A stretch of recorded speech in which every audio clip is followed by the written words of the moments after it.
নমস্কার। বৈশাখীর হেসেলে সব্বাইকে স্বাগত।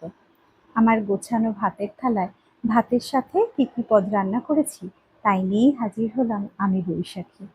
আজ ৯২তম আমিষ থালি। গরম গরম ভাত প্রথমে বেড়ে নিয়েছি।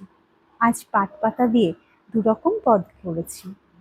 একটি পাট পাতার বড়া, আর গরমের দিনে দুপুরবেলায় পাট পাতার পাতলা ঝোল শাক।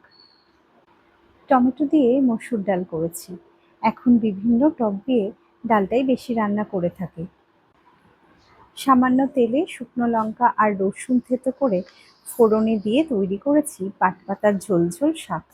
সাথে একটু নুন, মিষ্টি আর হলুদ, ব্যাস, আর কিছু নয়। কচি শাকের স্বাদই অন্যরকম হয়। কাতলা মাছের ঝোল করেছি আলু দিয়ে, আর কাঁচা আমের টক মিষ্টি একটা জল করেছি। শেষ পাতে এই আমের পাতলা টক জল অপূর্ব লাগে খেতে।